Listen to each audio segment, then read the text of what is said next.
Čia žinių radijas.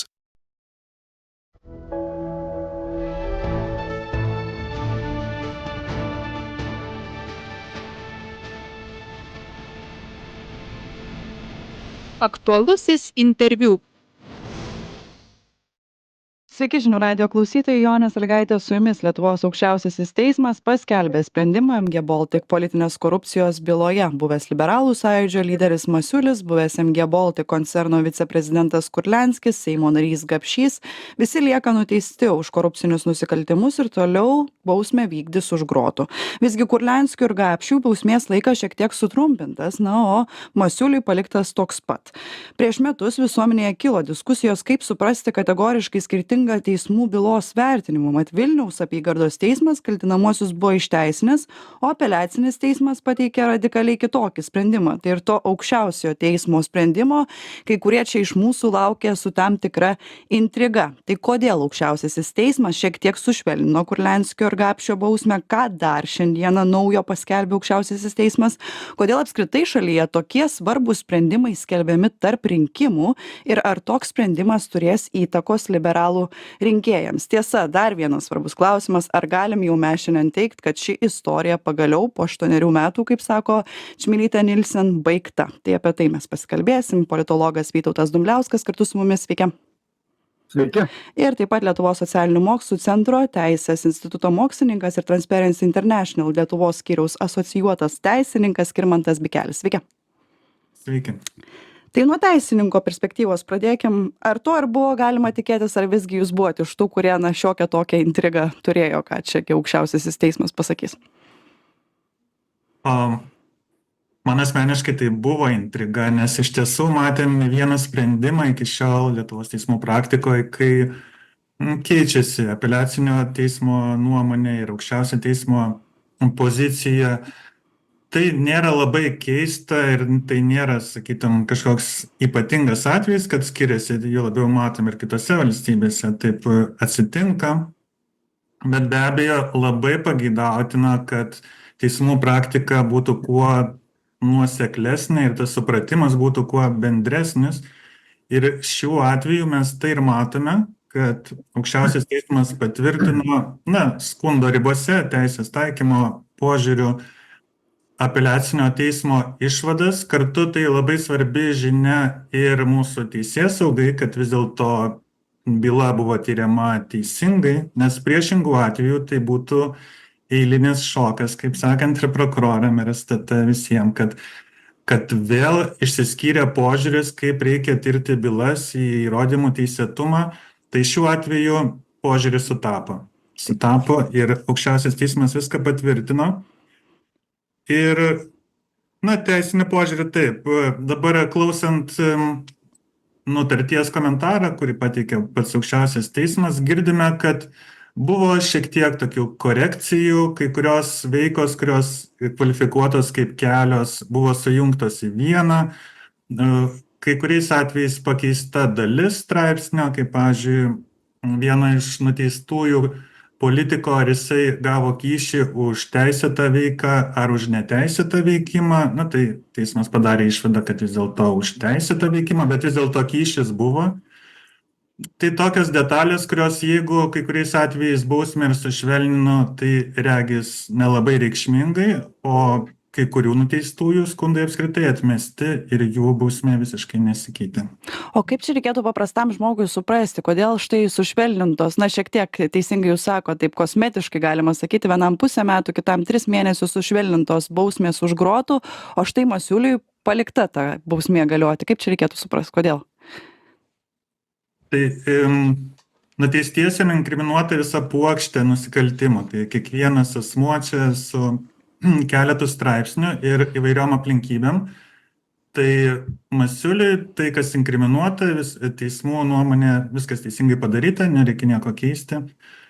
Tai taip ir liko, o kai kurių, berods Gustainio, Gapšio šiek tiek buvo pakoreguota, Kurlianskio dalis buvo pakoreguota, bet irgi aš kiek supratau iš aiškinimo teismo, dar reiks aišku paskaityti, bet kadangi veikų ir kaltinimų labai daug, tai kai yra daug veikų ir dalis iš jų pakoreguojama, tai vis tiek lieka kažkokia pagrindinė veika, pagrindinis kaltinimas, kuris nesikeitė ir dėl to bausmės per daug galutinės subendrintos, ir nepasikeitė. Šiek tiek sušvelnintos, bet kiek suprantu, esminių švelninimų net ir nebuvo. Prie politologinio lygmens šiek tiek dar nukeliaukim, pone Dumbliauskai, visuomeniai čia kartais sukyla diskusijos, matėme čia per visą Foxpay istoriją, kai buvo sulaikymai įvykdyti tarp rinkiminių laikotarpių ir čia kažkokio aiškinimuose tarsi buvo ir žurnalistai klausinėjo teisėsaugos, kodėl būtent dabar. Lygiai taip pat ir su šia istorija, kad štai tarp rinkiminių laikotarpių, aišku, turėjo praėjusią savaitę galiausiai tą sprendimą paskelbti, dabar paskelbė prieš pat jau rinkimus. Kaip jūs tai vertinat ir turbūt svarbiausias klausimas, ar liberalų rinkėjų vėl atgaivinta ta istorija, nors ir nepasikeitęs stipriai kažkaip tas teismo nuosprendis, ar gali daryti įtakos sekmadienį prie balsadėžių? Čia jau ne jūsų klausimas geras, bet jis toks retorinis, sakykime, sunku pasakyti, aš neturiu informacijos, kaip ten teismai veikia, bet aš manyčiau, kad vis tiek teismai turi savo tam tikrą darbų grafiką ir galbūt tiesiog galėjo būti sutapimas, nes vis dėlto pirmasis turas įvyko, daugiamandatė, jeigu politiškai žiūrint, daugiamandatė apygardo rinkimai įvyko, liberalų sąjūdis pasirodė visai neblogai, atgauna pozicijas, sakykime, aišku, lyginant su tais gerais laikais, kada jis turėjo daugiau, bet vis tiek beveik 100 000 balsų surinko, tai manyčiau, nėra tiek aktualu, gal kaip partijai, kadangi jinai jau dalyvavo ir už ją buvo balsuota, gal šiek tiek gali būti aktualiau liberalų sąjūdžio vienmandatininkams, gal kažkas galėtų bandyti jiem prikišti, bet čia vėlgi toks dalykas, kuris labai sunkiai apčiuopiamas. Bet šiaip jūsų klausimas tikrai yra vertas dėmesio, bet pasvarstymo, kadangi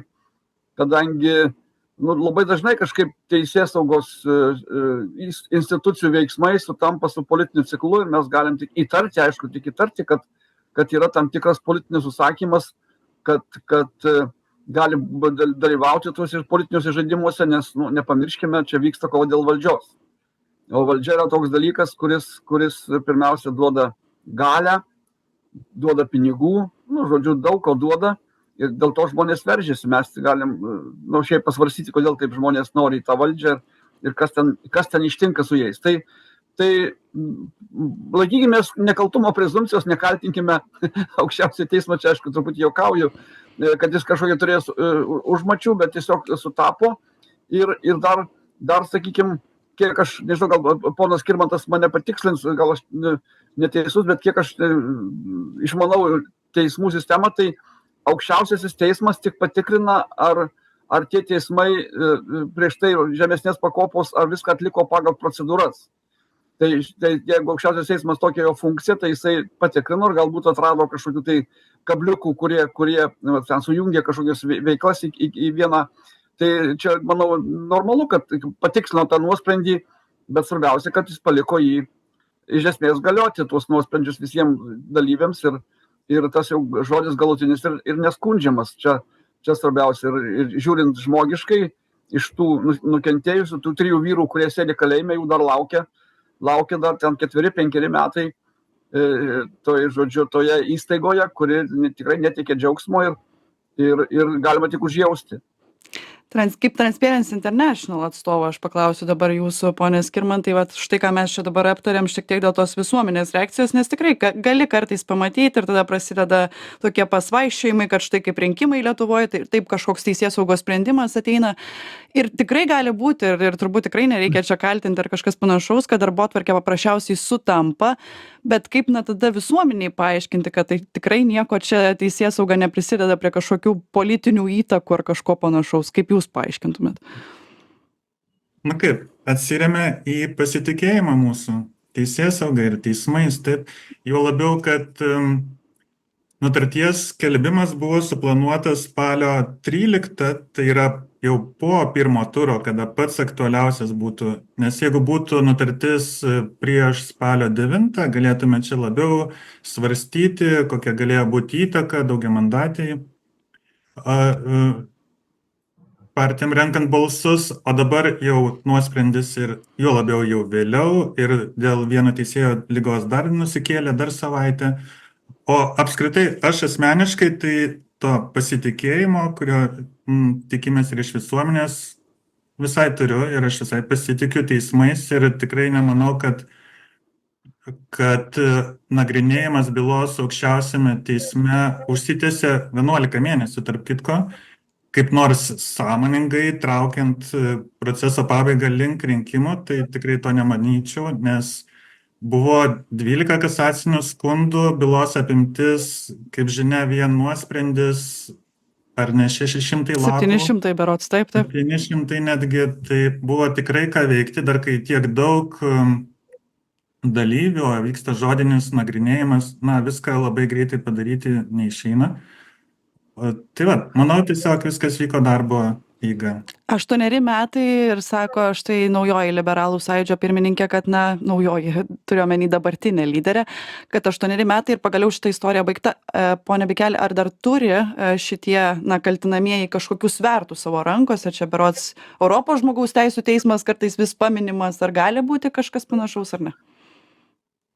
Kiekvienas asmuo turi teisę kreiptis į Europos žmogaus teisų teismą, kai jau praeina visus teismus, tai nuteistieji tokioje situacijoje ir yra. Tai matysim, ką jie nuspręs, ar kreipsis ar ne. Kitas dalykas, kad EŽTT sprendimai, jie užtrunka, procesai trunka, tai jau bausmės bus atlikta nemaža dalis, ko gero, jeigu ir sulauksim kokio Europos žmogaus teisų teismo sprendimo. Pone Dumbliauskai, sugrįžtant prie politikos, vos dar buvo skaitomas posėdyje tas nuosprendis, iš karto atsidarius Facebooką buvo galima matyti kelių partijų atstovus, tiesa ne pačius pagrindinius, bet tikiu, kad daug reakcijų čia ir šiandien girdėsim ir rytoj turbūt jų bus.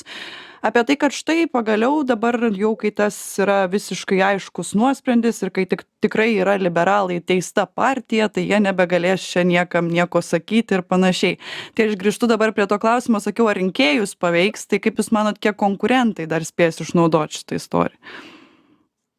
Nemanyčiau, nes čia tiesiog, mano galva, piktas toks džiaugsmas, galima suprasti, jie konkurentai politiniai. Bet tai šiuo atveju nežinau, jūs neminėjote, kurių partijų, aš nemačiau tų pasisakymų, tai jeigu ten tų kairiųjų partijų, tai jie tada nieko negali, nes jų skirtingi rinkėjai. Liberalų sąjūdžio rinkėjai yra vienokie, kurie niekada nebalsuotų ten už socialdemokratus ar darbo, ar kokią nors Skvernelio partiją.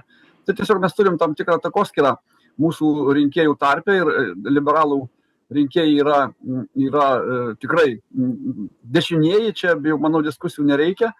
Tai manyčiau, kad čia tiesiog šnekėjimas dėl šnekėjimo, nes aš suprasčiau, kad kairiosios partijos, kai konkuruoja dėl arba kovoja vienas kitaip sakant, viena su kita kovoja, tai jos dėl to pačio rinkėjo iš esmės kovoja. Ir čia toks pavyzdys, Nemuno aušra, taigi iš esmės jinai nuskriaudė kairiąsias partijas.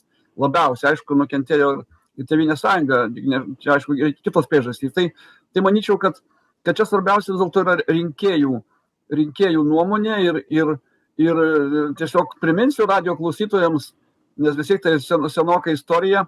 16 metais, kada berods gegužės mėnesį Masiulį areštavo su ta dėžute, ten nežinau kiek 100 000 eurų, liberalų sąjūdis praktiškai tų metų rinkimuose, tai buvo į spalio mėnesį, buvo praėję nemažai laiko, iš esmės neprarado rinkėjų. Tas man įdomiausia, kad sakykime, partijos pirmininką areštavo su kyšiu, o tiesiog priminsiu, kad, pavyzdžiui, 12 metais liberalų sąjūdis buvo gavę 117 000 daugiamandatėj, o 16 po pirmininko arešto gavo 115 000. Tai 2000 tai yra niekas. Čia Tėvynės sąjunga, pavyzdžiui, prarado 70 000 va dabar šiuose rinkimuose ir niekas nebuvo, aišku, buvo areštuotų, yra jos jau, sakykime, bet tiek to, ten gal ne partijos lyderiai ir taip toliau. Tai vis dėlto aš tuo norėčiau pabrėžti, kad liberalų sąjūdžio rinkėjai yra pakankamai lojalūs. Ir jie tiesiog neturi kitų alternatyvų, galbūt jie negali balsuoti už Tėvynės sąjungą dėl tam tikrų priežasčių, bet jie jokiu būdu nebalsuos už kairiąsias. Tai politinė prasme, man atrodo, liberalų sąjūdis, mano manymu, jau yra išsikapstęs iš tos istorijos, kuri, tai kad ta partija teista, tai čia toks yra, sakyčiau, rinkėjui, mano galva, yra formalus dalykas. Ir šiuo atveju, jeigu taip sakykime, dabar gauti 95 tūkstančiai, tai yra 16 tūkstančių daugiau negu 20 metais, tai rodo partijos atsigavimą. Atkreipiu dėmesį, Liberalų sąjūdis vienintelė iš valdančiųjų partijų padidino savo elektoratą. To elektorato prarado ir Tėvynės sąjunga, ir Laisvės partija prarado praktiškai dvigubai, pusė tiek, kiek turėjo 20 metais. Tai čia rodo tam tikrus ženklus ir manau, kad Liberalų sąjūdžio nariai turėtų šviesiai žiūrėti į ateitį.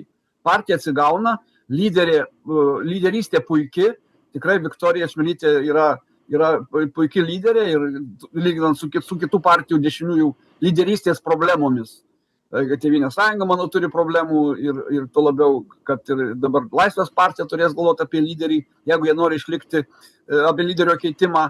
Galų gale ir kairiosios partijos turi lyderio problemų. Tai šia prasme Liberalų sąjūdžio situacija nėra tokia bloga, kaip norėtų jo politiniai priešininkai. Bet niekada ir nebuvo. Ir pavyzdžiui, šiandieną, kai Čmilytė jau komentavo šiek tiek tą nuosprendį, tai kalbėjo iš karto apie tai, kad nukentėjo reputacija. Bet iš esmės liberalams ar buvo kažkada labai stipriai dėl šios bylos nukentėjus reputacija? Nes dabar tai žinoma, mes matom labai atsitiesusią partiją.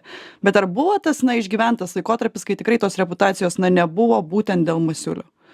Tai galima kalbėti apie 16-20 metų tą laikotarpį, nes 20 metais liberalai gavo nepilnai 79 tūkstančius su šimtais. Tai tada buvo kritimas labai stiprus. Buvo kritimas lyginant su 16 po arešto Masiulio, tai buvo 35 tūkstančiai, 36 tūkstančiai kritimas. Bet tas kritimas pasibaigė, prasidėjo kilimas, tai šiuo požiūriu yra partija tikrai atsigauna ir tą krizę, mano galva, įveikia. Pone Mikeli, šią bylą esat jūs ir aprašęs ir šiek tiek komentavęs, visgi žiūrint dabar jau turbūt galim pagaliau sakyti istoriškai, ką jūs išskirtumėt kaip galbūt svarbiausia ar įdomiausia bylos momentą ir turbūt svarbiausia, kokias pamokas mes iš šitos bylos turim išsinešti? Dar reiks paanalizuoti, yra tokių įdomių momentų, bet jie ganėtinai gal ir specifiniai tokie. Viena, kad vis dėlto buvo nuteista ir už neteisėtą praturtėjimą. Tai yra įdomu, kaip mūsų praktikai sekasi taikyti tokius naujus, vadinkim, įrankius prieš praturtėjimą, kai šiuo atveju pas politiką randama krūva pinigų, 200 tūkstančių, ir yra visai neaišku iš kur, yra kažkokie paaiškinimai, kuriuos teismas įvertina kaip neteisingus. Tai šiais laikais mes jau turim teisinių priemonių, kaip tokius pinigus konfiskuoti, ypač iš politikų, iš kitų, pavyzdžiui, įtariamų, nuteistų asmenų, ir tai yra didelis žingsnis į priekį. Ir dar vienas momentas, kai Aukščiausias teismas, aiškindamas savo nutartį, pabrėžė, kad Aukščiausias teismas konstatavo, čia jau pakartodamas apeliacinio teismo mintį, kad Lietuvoje egzistavo korupcinis tinklas. Tai aš norėčiau tuo ir pasidžiaugti dar, kad mūsų teisėsauga vis dėlto sugeba korupcinius tinklus, tokio masto, tokio lygio politinio, juos išaiškinti ir privesti bylą iki sėkmingos pabaigos. Ir mūsų teisinė sistema pasirodo jau ir įstatymai, ir po visokių tikslinimų, čia buvo klausimų, ar tai galioja įstatymai atgal ir taip toliau.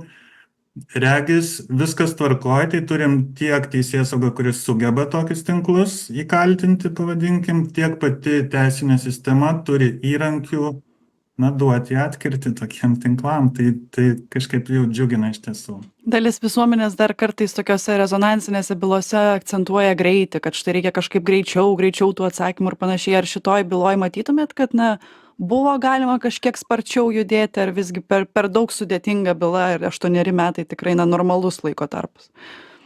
Iš tiesų buvo imtasi priemonių ir bylai suteiktas prioritetas netgi, tai bent jau nagrinėjimai teismuose, jie vyko maksimaliai sparčiai, kiek leidžia teismų galimybės. Tai yra, šito požiūriu viskas tvarkoj, pati byla labai sudėtinga, tai sunku pasakyti, gal buvo galima kur nors dar geriau, bet kad buvo pastangos dedamos, kad jinai kuo greičiau būtų išnagrinėta, tai faktai.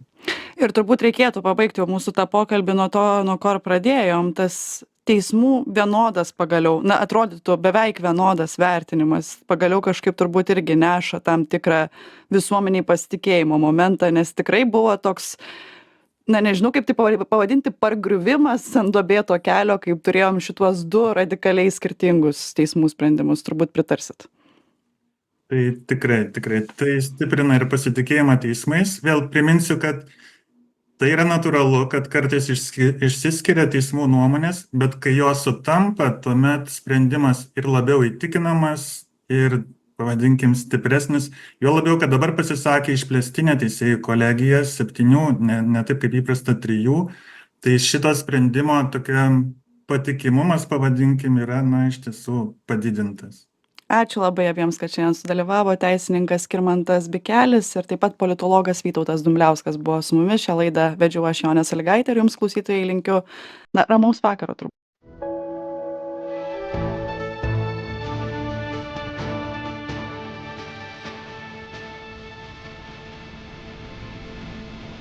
Aktualusis interviu.